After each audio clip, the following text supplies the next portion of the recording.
Shallallahu Nabi Muhammad. Bismillah.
Hey!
wilahe ngawe guna mastu purama sidhem aum awi guna mastu purama sidhem silat mring yuang jagat karana jirang tondo kawisaning bisana sono sinawung langening kula pestu maksina stantun lambang bundur jinantur tutur katiloto-tulotulat mring rabdeng marabdya binar ditameng lalata mangya tekap masananing gopita tawarengging pralambang matumpa-tumpa marma panggung panggunggung sang murwengkata sedebyar dumadining wayang purwa purwakaning kandha linarik runtuting basa dongeng kuna ngemu surasa yen narasaya karaos mulajare wang rasa wandi wruhing diri rasa rumangsa rumang sandi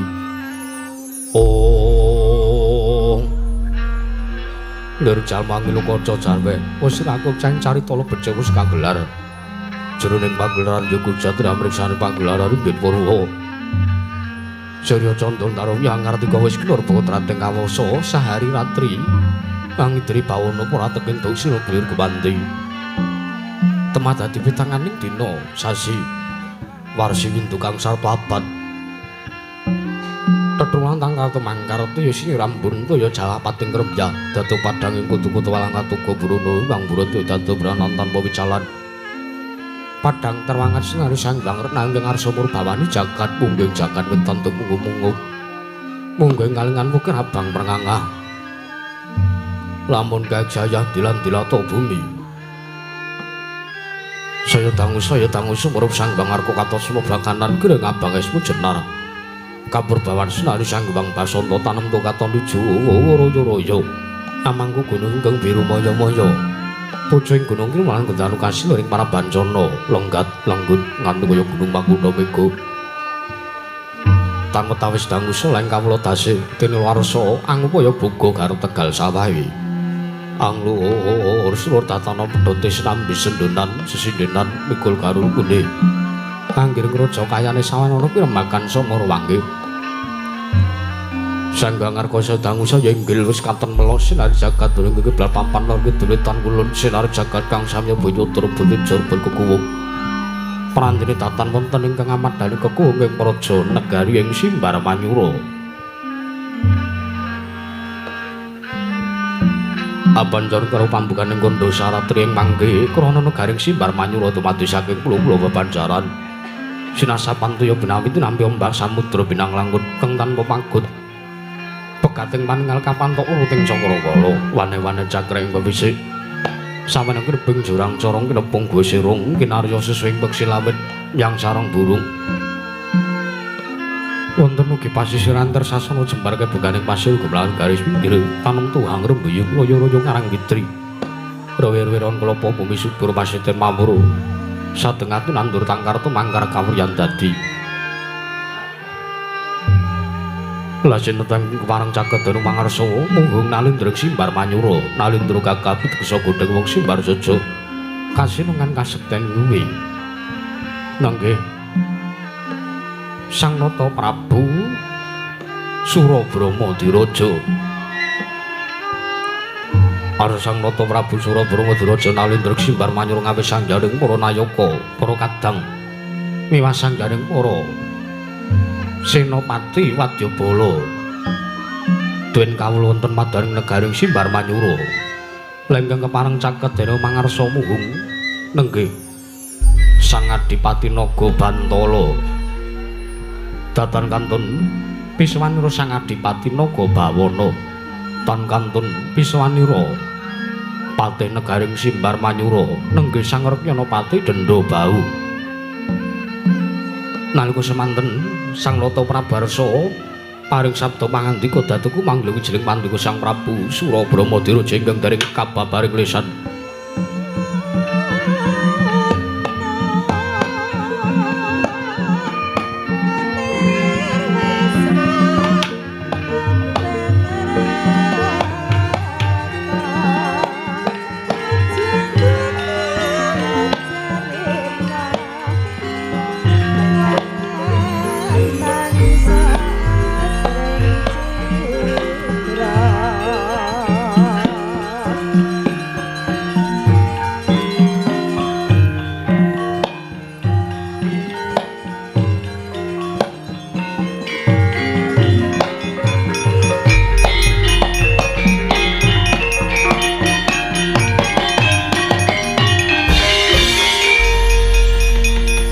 rumah wayut sang Yaksendragara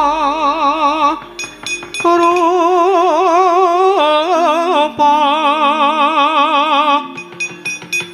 mangasos kati angin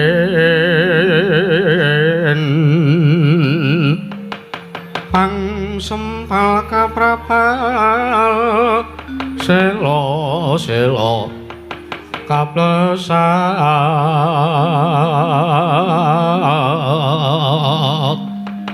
satru lumayu mangungsi kagiat kagodho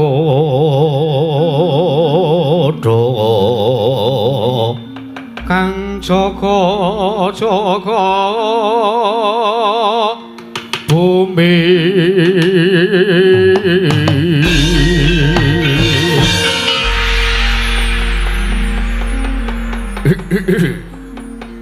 ya jagat pangestu ngara wayah turu jagat ya bandaku ya donyaku ya amal-amalku dhewe arca manis satri ngalaming sun tinuding jagat yayi Yayi Naga Bantala kula namin pasang Kalimantan Bitina bindhangi ladone dumawahing tawang tuwa linepat ning tolak Manungka Prabu kepareng paduka miji dumateng wiswanipun ingkang raying kadipaten Punaga Bantala kepareng kula nyadong dawuh timbalan paduka Kanjeng Koko Prabu jimat sesembahan kula Kanjeng Koko Prabu Sura Bramadiraja kawula niki padha kanthi prayoga sartane raja sak sowanmu wonten siadun tapi jisowan ana ngersanipun Kakang ing Simbar Manyura Yayi Naga Bantala Koko Prabu wareng paduka miji dumateng wiswanipun ingkang rayi sowan kula tebih saking rubeda kalih sing sambi kula cinaket nomring kajiwanan sartanipun kawidadan namung boten langkung kula ngaturaken sembah sungkem pangabekti kula kunjuk sandhap padha paduka Kanjeng Koko Prabu Gusti kula ing Simbar Manyura Koko Prabu Sura Bramadiraja ya Yayi Naga Bantala tak tampa ora liwat pangestunipun Kakang bae Tampanana ya Yayi nono ninggi sampun sanget kepareng anggen kawula pundi dadosna jimat mugi dayanana ing kasantosan Koko Prabu apa dene Yayi Naga Bawana padha kanthi raja sak pratamu Koko Prabu kepareng miji dumateng wiswanipun ingkang rayi ing kadipaten Punaga Bawana kepareng kula nyadong dawuh timbalan paduka Kanjeng Koko Prabu sowan kula mangya wilujeng widodara ing sami kula tebih saking rubeda Koko Prabu kepareng kula ngaturaken sembah sungkem pangabekti kula kunjuk ya Yayi Naga Bawana ora liwat pangestunipun Kakang wae Tampanana Yayi sampun sanget anggen kawula pundi Patih Denda Bau Patih Denda Bau anggonira ingsun miji caket denira mangarsa Patih Denda Bau wah yahene wis mijek bocah iki Patih Denda Bau ana dawuh apa sinuwun padha kanthi raja sak pratamu Patih Denda Bau kepareng Gustiku Sang Nata sinuwun Prabu Sura Bramadiraja amiji kelawan sowane Patih Denda Bau slamet tekaku sinuwun ora ana alangan suwiji apa aku ngaturake bektiku katura sinuwun ya Patih Denda Bau sira atur bekti ana ngarsaning sun ora liwat pangestuning Sun Tampanana Patih Denda Bau ya tak gegem dadake jimat dayanana marang kasantosane Patih Denda Bau sinuwun Prabu Sura Bramadiraja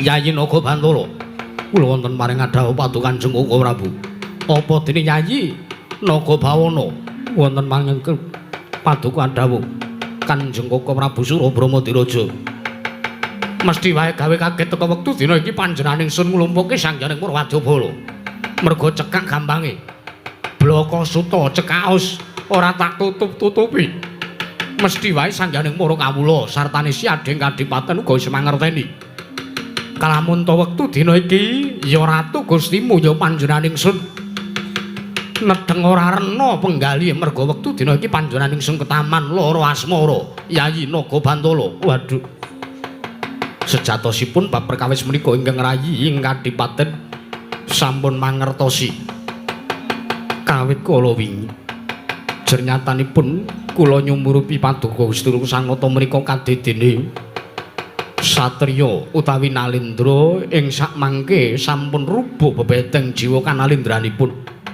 Nanging kula dereng wantun nanggen kula badhe munjata wonten kersanipun Koko Prabu Surabrama Diraja. Menawi kula mboten kadangu babakan perkawis menika Koko Prabu. Lah, gandeng saiki kowe wis tak dangu perkara iki. Marata diaki pratelakna sartane pidhanget lho.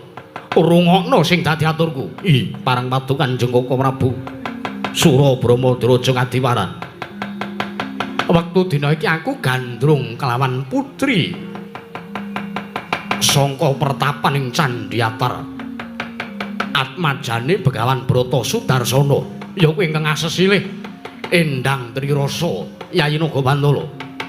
Mula kang saka kuwi gandeng ibarate wong laku tresna kuwi lelumban marang katresnan kuwi abote wong nyangga bumi. Mula yen temengku aku ngasih ora kelakon nggonku pengin mboyong lawan Endang Trirasa ing pertapan Candhiatar. Wong boyo tak entengake patiku, tak entengake uripku. Aku ora sandadak susah nyawang gelaring jagat seming rembulan meneh. Yen to ora kelakon panjang kaku aku pengin dhaup kelawan Endang Trirasa Yayi Nagabandala. Permarane mangos wanyong amrang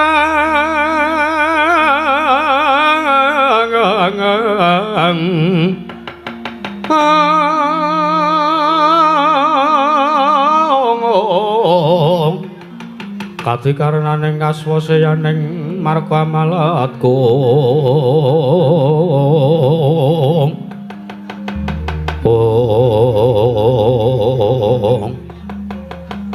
waladalah Koko Prabu sewu-sewu lepat aturipun ingkang rayipun Nagabandala kula tadah wadana. Piye Yayi?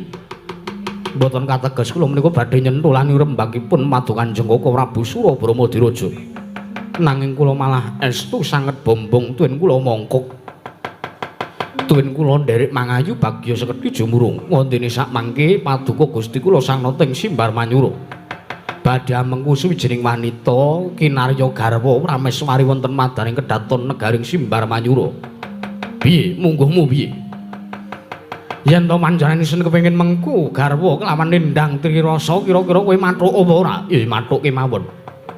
Jernyatanipun kula menika ugi midhanget kondanging akeh sami nyebataken bilih Endang Trirasa menika bae menika putri ingkang sulistya ing warni. Menika estu kula piyambak ugi sampun nyatakaken nalika semanten jernyatanipun wonten madaning pertapan Candhiatar menika dinten sakmangke prasasat kaya diri krepung wakul binaya mangep awit kathah sangjaning para Nalindra satriya Brahmana ingkang badhe ngayonaken lawan Endang Trirasa. Pramila tinimbang mengke malah kedhisikan dumateng tiyang sanes, monggo kula kantun nderek dawuh paduka. Nek munggo aku lho sinuwun Prabu Patih Dendhabawi ora sandadak mbok terusake nggonmu ya nggone panjenengane kepengin mengku kelawan Endang Trirasa. Jernyatane mengko mesti kalah karo wong-wong sing luwih sekti, kalah karo wong-wong sing luwih digdaya ingkang wis mapan ana ing kedaton utawa ning pertapan Candhiatar kepengin mengku garwa mboyong kelawan Endang Trirasa. Patih Dendhabawu ana dawuh apa sinuwun? Kowe ora usah kulino nyentulani rembuke panjenengan ingsun. Kowe iki mung patih, kowe iki mung nayaka. Aku ingkang minangka dadi Nalindra, aku duwe dawuh kepiye wae, kowe mung manut wae. Oh ngono ya. Ya wis mangkono mung aku mung ngari manut. Yayi Nagabandala, kula ten manduka dawuh paduka Gusti kula Sang Nata Koko Prabu. Aja wedi kangelan. Wektu dina iki dikepyake sangganing para wadyabala sacukupe. Kinarya nderekke tindak ingsun tumuju ana ing pertapaning Candhiatar ingkang wigati kepengin mboyong kelawan ya kuwi Endang Trirasa. Ngestaken dawuh paduka Gusti kula Sang Nata. Lajeng mangkatipun ingkang rayi benjang menapa Prabu? Ora ketang sambung obol. Solok lintang tumuli budhal dina iki nembang watu karing para wadyabala. Ngestaken dawuh paduka. Kepareng ingkang rayi nyuwun pamit madal pasilan, ngati-ati aja kaya bocah cilik. Yayi Adipati Naga Bantala. Mundur sang Naga Bantala. Nanging Pramadya samya saweka. Umyong swaraning bendhe beri bubar gurnang kelawan. Pasur tambur yang suling pepanden dalu tak bandera mewah kakandha warna pindha jaladian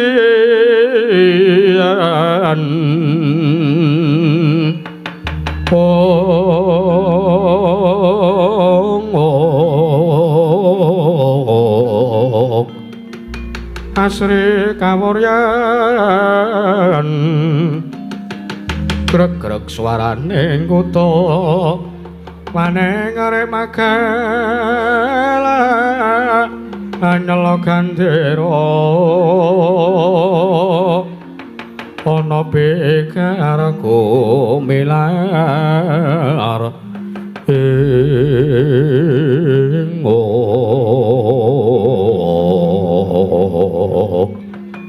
kusuma talitat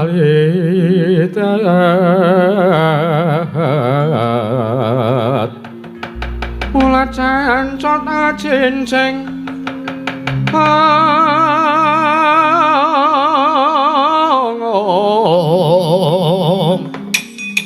pangrahing turangga kutha wustan kasamaran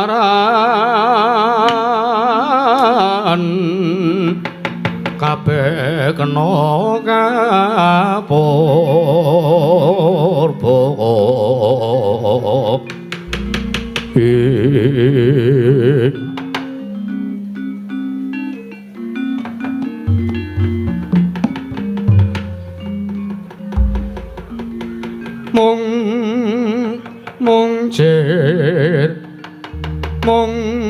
mung jer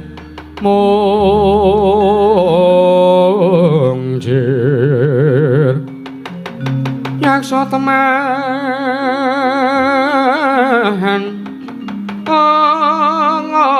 ngurut saking panangkilan kala gegolongan bubar kang samyane ngali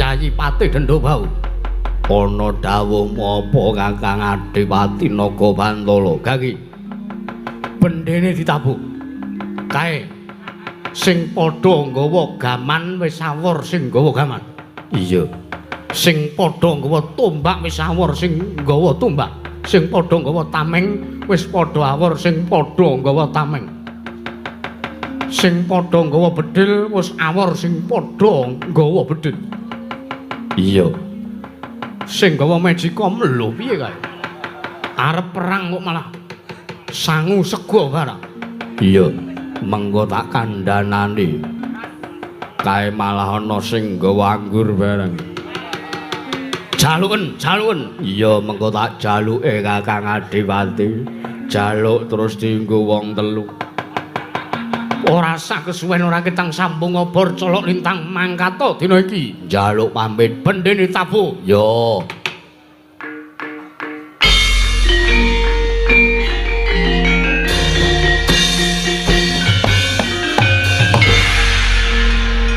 suaranya gumuruh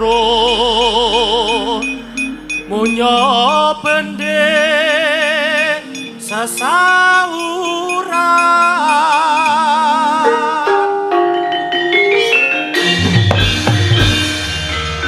kang kinarayo tengara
Oh ya.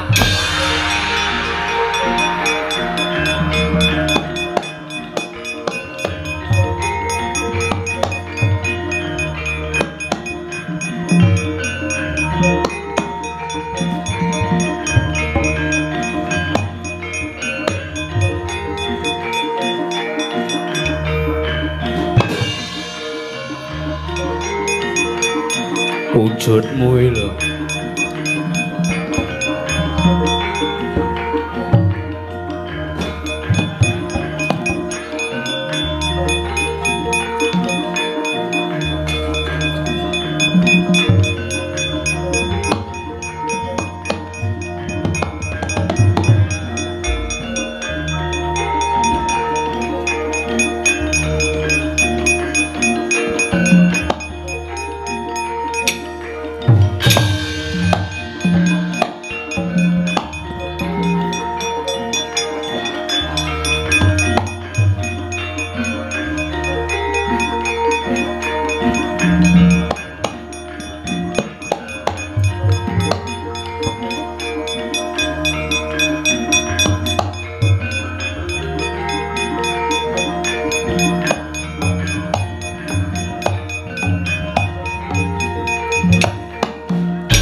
Yaksatura rupane sedeng nalendra yaksa lelaku kang malwali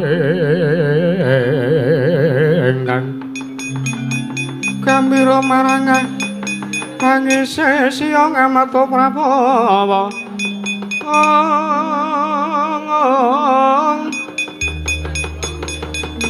lesos prakempa kura malwali an Dedya Durbalarsa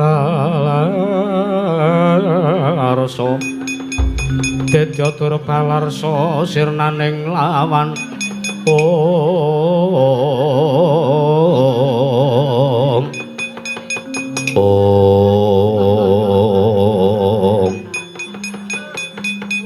Gang Nyong ngemang manung minyani meneng ampun nyineman kula menyam nyat nang dawu Gusti Patih kula nyadong dawuh Gusti Patih paduka Gusti Patih Denda Bau amiji dhumateng piswanipun ingkang abdi pun Dedya Kala Gendir Penjalin kula nyadong dawuh timbalan paduka Gusti Patih Gusti Patih kula nyadong dawuh timbalan paduka Gusti Patih kula pun padas gempal nyadong dawuh Gusti Patih kula pun kates jingga nyadong dawuh Gusti Patih bocah perjineman kabeh nyawu kula wonten dawuh aja padha kaget wektu dina iki padha tak awe klambiku klebon kewan ana ing alun-alun negara ing Simbar Manyura aja padha kaget wektu dina iki aku nampa lekase ya dawuh Gustimu ya sinuwun Prabu Surabrama Diraja kalamunta panjenenganing Sang Lata sinuwun Prabu Surabrama Diraja Gandrung Kayungyun kalawan putri saka ing pertapan Candhiyatar ya kuwi Endang Trirasa Atmajane Begawan Brata Sudarsana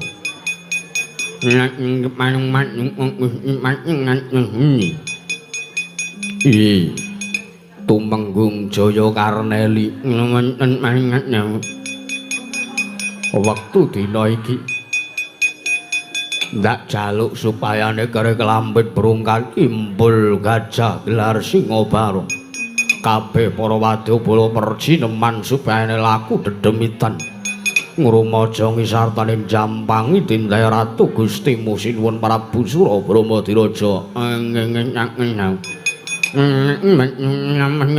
menawi ngaten badhe wonten lampahing ageng iya ora lewat sangka iku Karneli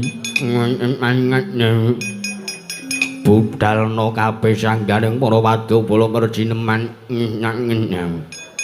melok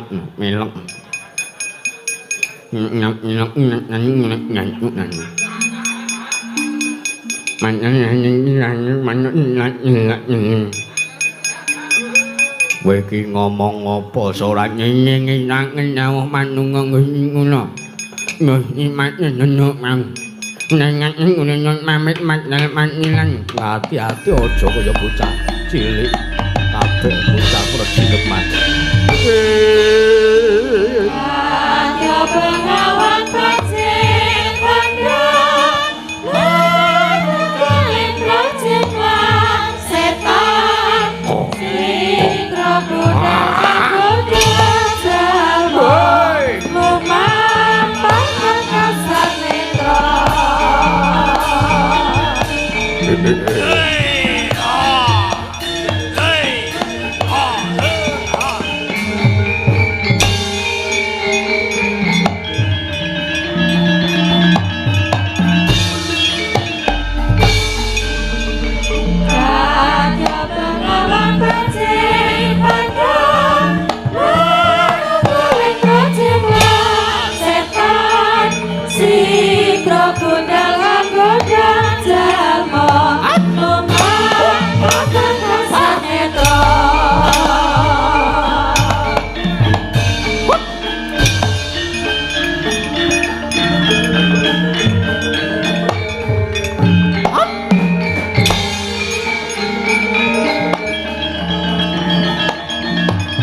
madu ning.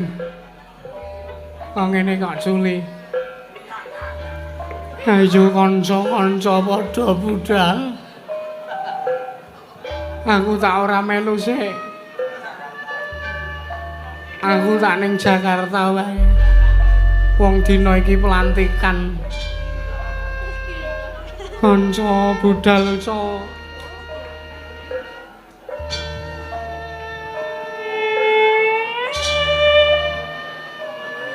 Ajiger.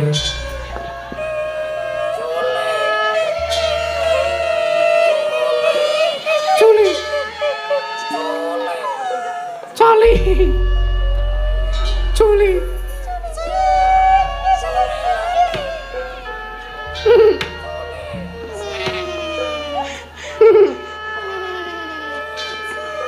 Lelepa. Lelepa. Lelepa. Lelepa. Lelepa. Lelepa. Wah. Nganggo biola barang.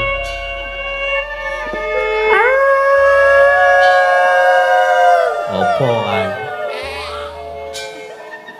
Wal. Ayo codho budal co. Ngrumaja ngelat Ratu Gusti awake dhewe. Ya sinuwun Prabu Surabrama Diraja. Ingkang gandrung lawan Endang Trirasa. Ayo co. Budal co.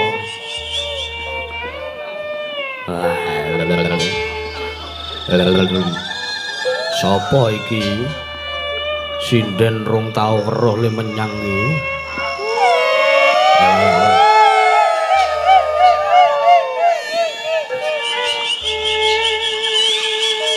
Apa kae? Mah ning rumah hantu.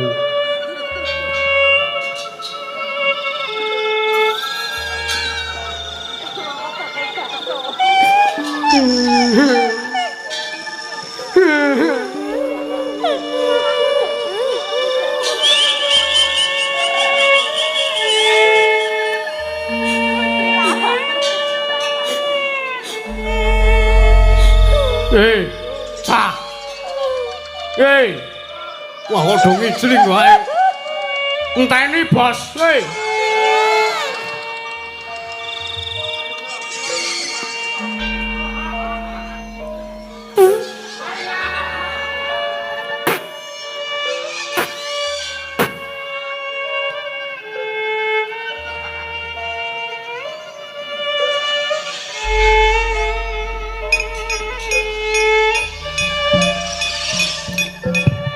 Joget.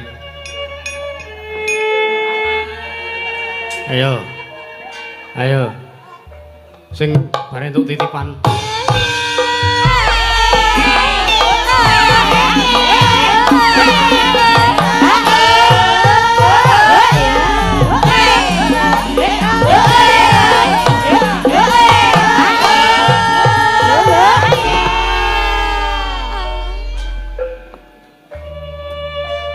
Wah, iku gak kabeh wae. Masa kok hubungan kok ora ana sing tau teko gek bareng ngono kuwi ora tau. Ndi ana sing alasan kebanan, ndi ana sing alasan ngecat gamelan. Ndi ana sing alasan kenal pote pridel bareng. Rumah saku kok rombongan semene mbane kok ngger nampa panjakan wae le kiyeng le nampa.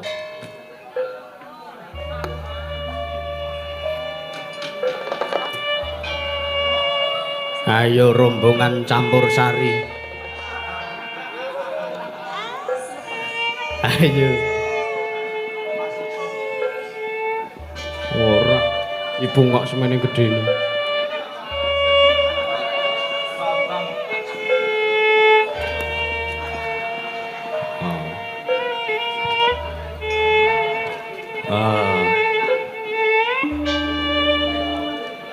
Apa kan?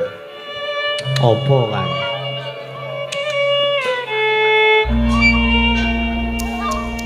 Pak. Apa? Apa sing nyekel lampu ganti, Pak? Ganti. Lah sing biasane ning ndi? Mbuh biasane modar. Ora sah nakokke sing biasane. Wong ora tanggung jawab kok. Ayo. Ayo.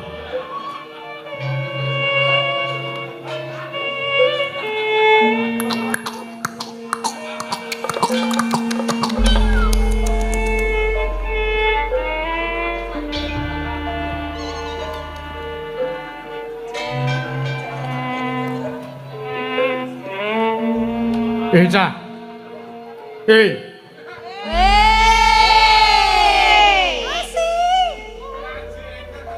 Wedian.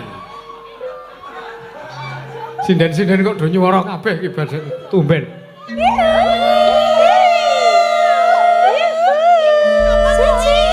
Wedian.